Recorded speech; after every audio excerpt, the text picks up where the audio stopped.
Student आपका एक बार फिर से स्वागत है हमारे यूट्यूब चैनल पे। स्टूडेंट आज का जो वीडियो लेक्चर होने वाला है उसमें हम बताने वाले हैं कि force has magnitude as well as direction.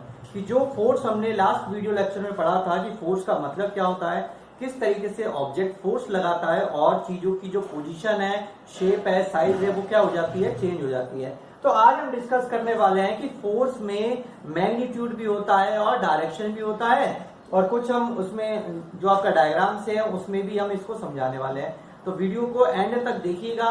जो लोग पहली बार वीडियो देख रहे हैं वो चैनल को सब्सक्राइब कीजिए, वीडियो को लाइक जरूर कीजिएगा और ज्यादा से ज्यादा शेयर करने की कोशिश कीजिएगा जिससे कि और भी स्टूडेंट इसका बेनिफिट उठा सके। तो चलिए स्टार्ट करते हैं आज का हमारा टॉपिक। देखिए student, the force has magnitude as well as direction. देखिए फोर्स में क्या होता है, मैग्नीट्यूड भी होता है और डायरेक्शन भी होता है। सबसे पहले मैं आपको बताने वाला हूं मैग्नीट्यूड का मतलब क्या होता है। तो देखिए, the strength of a force is expressed by its magnitude. जो फोर्स का जो स्ट्रेंथ होता है वो किसके ऊपर डिपेंड करता है, उसके मैग्नीट्यूड के ऊपर डिपेंड करता है। इसका मतलब किसी फोर्स का अगर मैग्नीट्यूड ज्यादा है तो उस पर लगने वाला फोर्स भी क्या रहेगा, ज्यादा रहेगा। समझ में आई ना बात आपको। मतलब मैग्नीट्यूड का मतलब क्या हो गया कि स्ट्रेंथ हो गया फोर्स का, ठीक है ना। जैसे मैं क्या कर रहा हूं, किसी बॉक्स को पुश कर रहा हूं और अगर वो बॉक्स जो है वो मूव नहीं कर रहा है, इसका मतलब मेरा मैग्नीट्यूड क्या है, कम है। और अगर मैं फोर्स को ज्यादा मैग्नीट्यूड से पुश करूंगा तो बॉक्स क्या हो जाएगा, आगे की तरफ मूव कर जाएगा। That means force has magnitude. तो स्टूडेंट हम क्या बता रहे थे कि फोर्स में क्या रहता है, मैग्नीट्यूड रहता है और उसमें क्या रहता है, डायरेक्शन भी होता है। अब देखिए डायरेक्शन किस रिस्पेक्ट में हो रहा है कि हम एक ऑब्जेक्ट पे फोर्स लगा रहे हैं, उसका मैग्नीट्यूड ज्यादा है जिससे कि ऑब्जेक्ट क्या करेगा, आगे की तरफ मूव करेगा ना। अब डिपेंड करता है कि फोर्स आप किस डायरेक्शन में लगा रहे हैं। अगर आप सामने की तरफ फोर्स लगा रहे हैं, जिस डायरेक्शन में फोर्स लग रहा है उसी डायरेक्शन में अगर ऑब्जेक्ट मूव कर रहा है तो इसका मतलब फोर्स लगेगा, ऑब्जेक्ट आसानी से मूव कर जाएगा। अगर हम अपोजिट डायरेक्शन में फोर्स लगाते हैं तो ऑब्जेक्ट क्या करता है, देखिए अगर अपोजिट डायरेक्शन में फोर्स लग रहा है तो फोर्स का जो मैग्नीट्यूड है वो क्या हो जाएगा, डिक्रीज हो जाएगा, कम हो जाएगा। ठीक है स्टूडेंट, अब हम बात करने वाले हैं फोर्स का यूनिट कि एक्चुअली में what is the unit of force.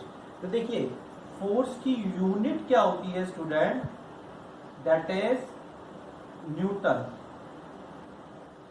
क्या यूनिट होती है, न्यूटन यूनिट होती है। तो अगर आपसे कोई पूछता है what is the unit of force, तो फोर्स का यूनिट क्या आता है स्टूडेंट, न्यूटन आता है। क्योंकि न्यूटन जो साइंटिस्ट थे उन्होंने फोर्स के बारे में बताया था, तो दैट मीन्स उसका यूनिट क्या आ जाएगा, न्यूटन आ जाएगा। ठीक है स्टूडेंट, अब देखिए अगर 1 न्यूटन पूछता है आपसे कि what is the meaning of, what is the definition of 1 Newton, तो 1 न्यूटन क्या रहेगा, 1 Newton is the force which can make an object of 1 kg of mass to move at a speed of 1 meter per second। Suppose कीजिए आपके पास एक object है जिसका मास कितना है, देखिए मैं इधर बता रहा हूं।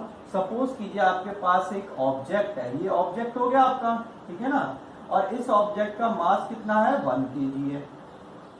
ठीक है, समझ में आया ना। मतलब ये ऑब्जेक्ट है, दैट इज ऑब्जेक्ट, और इस ऑब्जेक्ट का मास कितना है, 1 kg है, और इस पे मैं फोर्स लगा रहा हूं, इसमें मैं क्या लगा रहा हूं, फोर्स। तो वो कब होगा, अगर ये स्पीड से क्या कर रहा है, मूव कर रहा है, that means it speed of 1 metre per second, 1 metre per second की स्पीड से वो क्या कर रहा है, मूव कर रहा है। तो उसको हम क्या बोलेंगे, 1 न्यूटन कहेंगे। तो आपको समझ में आ गया हो ना कि 1 न्यूटन का मीनिंग क्या है, किस तरीके से जो फोर्स का यूनिट है वो डिफाइन हुआ है और किस तरीके से वो काम करता है। कि अगर मान लीजिए एक ऑब्जेक्ट है जिसका मास 1 kg है और वो 1 मीटर पर सेकंड की स्पीड से अगर मूव कर रहा है तो उस पर फोर्स क्या लग रहा है, 1 न्यूटन लग रहा है। ठीक है ना, तो यही हम कहते हैं फोर्स का unit, that is the 1 Newton. तो स्टूडेंट इस तरीके से हमने मैग्नीट्यूड बताया, आपको डायरेक्शन बताया कि किस तरीके से डायरेक्शन में वो काम करता है। अब हम आपको बताने वाले हैं कि एक्चुअलिटी में अगर फोर्स सेम डायरेक्शन में लगता है, ठीक है ना, सेम मैग्नीट्यूड के साथ लग रहा है, सेम डायरेक्शन के साथ लग रहा है, तो क्या इफेक्ट पड़ेगा। अगर फोर्स जो है वो डिफरेंट मैग्नीट्यूड के साथ लगता है, डिफरेंट डायरेक्शन में लगता है, तो क्या इफेक्ट पड़ेगा। हम तीनों केसेस को हम क्या करने वाले हैं, डिस्कस करने वाले हैं। तो चलिए स्टार्ट करते हैं। देखिए स्टूडेंट, हमने यहाँ पे 3 केस लिए हैं, ठीक है। तीनों केसों को हम आपको डिटेल में बताएंगे किस तरीके से ये जो 3 केस हैं किस तरीके से काम करते हैं, ठीक है। पहले केस की बात करते हैं। If the 2 forces applied to an object act in same direction. देखिए क्या कह रहा है कि अगर मान लीजिए दो फोर्सेज हैं, दो फोर्स लगा रहे हैं, मतलब दो ऑब्जेक्ट हैं, वो फोर्स लगा रहे हैं, सेम डायरेक्शन में लगा रहे हैं, then the resultant force acting on the object is equal to the sum of the two forces. ठीक है ना स्टूडेंट, इसका मतलब क्या हो गया कि दो ऑब्जेक्ट हैं, दो ऑब्जेक्ट हैं, वो क्या कर रहे हैं, एक बॉक्स को पुश कर रहे हैं, और उन दोनों का जो मैग्नीट्यूड होने वाला है वो सेम मैग्नीट्यूड रहेगा और सेम डायरेक्शन में रहेगा ना। ठीक है ना, इक्वल मैग्नीट्यूड रहेगा हमारा और सेम डायरेक्शन में रहेगा, equal to the sum of the two forces. अब क्या रहने वाला है कि उन दोनों का जो हमारा फोर्सेस का जो सम है वो क्या हो जाएगा, ऐड हो जाएगा। ऐड क्यों होगा ना, क्योंकि वो सेम डायरेक्शन में मूव कर रहे हैं। देखिए ये डायग्राम आपको दिखा रखा है, इस डायग्राम में हमने बता रखा है कि दो ऑब्जेक्ट जो है वो बॉक्स पे क्या लगा रहे हैं, फोर्स लगा रहे हैं। अब वो जो दोनों ऑब्जेक्ट जो बॉक्स पे फोर्स लगा रहे हैं, तो उससे क्या हो, दोनों का मैग्नीट्यूड क्या हो गया, ऐड हो गया ना। और मैग्नीट्यूड क्या बताता है, स्ट्रेंथ को बताता है, पावर बताएगा ना। तो जितने फोर्स के साथ वो मूव करे, वो लगाएंगे उस ऑब्जेक्ट पे, बॉक्स पे, तो बॉक्स क्या हो जाएगा, आसानी से मूव कर जाएगा।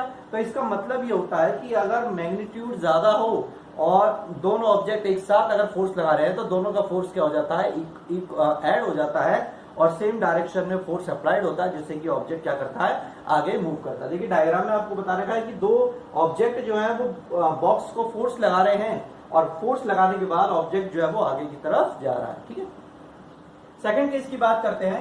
If the two forces applied to an object act in opposite direction. अब क्या हो रहा है, इसमें तो दोनों ऑब्जेक्ट जो है वो सेम डायरेक्शन में फोर्स लगा रहे थे, इसमें किस में लगा रहे हैं, अपोजिट डायरेक्शन, मतलब एक दूसरे के अपोजिट डायरेक्शन में फोर्स लग रहा है।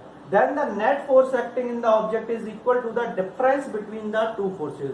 अब इसमें जो नेट फोर्स रहने वाला है वो क्या रहेगा, दोनों फोर्सेस का डिफरेंस रहने वाला है। ठीक है स्टूडेंट, देखिए डायग्राम देखिए, इसमें क्या हो रहा है कि एक ऑब्जेक्ट जो है वो सामने से फोर्स लगा रहा है, दूसरा अपोजिट डायरेक्शन में लगा रहा है।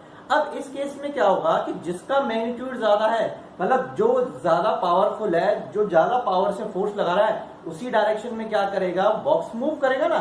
यही होता है कि आप में अगर ज्यादा पावर है, ज्यादा मैग्नीट्यूड से फोर्स लगाया, उसी डायरेक्शन में क्या करेगा, बॉक्स मूव करेगा।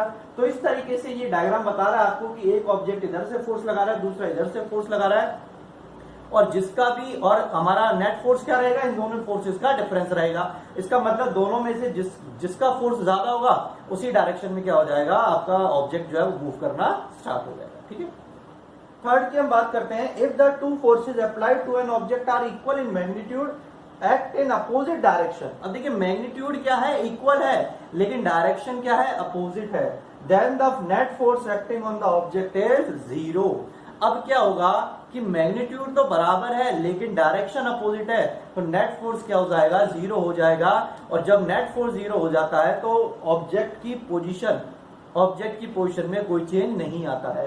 डायग्राम देखते हैं, देखिए इसमें क्या हो रहा है, रस्सी जो हम खींचते हैं, that is a tug of war. इसको टग ऑफ वॉर गेम कहते हैं। टग ऑफ वॉर गेम में क्या होता है कि जैसे तीन कैंडिडेट है, 3 कैंडिडेट इस तरफ है, 3 कैंडिडेट इस तरफ है, मैग्नीट्यूड बराबर है लेकिन डायरेक्शन क्या है, अपोजिट है। तो इस तरीके से जो हमारा देखो 3 इस साइड है और 3 इस साइड है, ठीक है ना। अब दोनों ही पार्टीज में क्या है, इक्वल मैग्नीट्यूड है, तो इसमें कोई चेंज आएगा क्या, कोई भी चेंज नहीं आएगा। क्यों नहीं आएगा, क्योंकि मैग्नीट्यूड तो सेम है लेकिन डायरेक्शन अपोजिट है। डायरेक्शन अपोजिट रहने की वजह से रिजल्टेंट क्या निकलने वाला है, जीरो निकलने वाला है। ठीक है स्टूडेंट, तो इस तरीके से हमने 3 केस डिस्कस किए हैं। फोर्स के बारे में बताया, फोर्स का यूनिट आपको बताया हमने कि फोर्स का यूनिट क्या होता है, न्यूटन होता है। Newton is the unit of force. ठीक है स्टूडेंट, तो इस तरीके से हमने आपको तीनों केस डिस्कस भी कर दिए। वीडियो अच्छा लगा है तो लाइक कीजिए, जो नए आए हैं चैनल को एक बार फिर से सब्सक्राइब कीजिएगा, ठीक है ना, जो भी स्टूडेंट नए आए हैं, और बेल आइकन को प्रेस कीजिएगा जिससे कि आपको नेक्स्ट वीडियो नोटिफिकेशन मिलता रहे। आज की वीडियो लेक्चर में इतना ही स्टूडेंट, थैंक यू।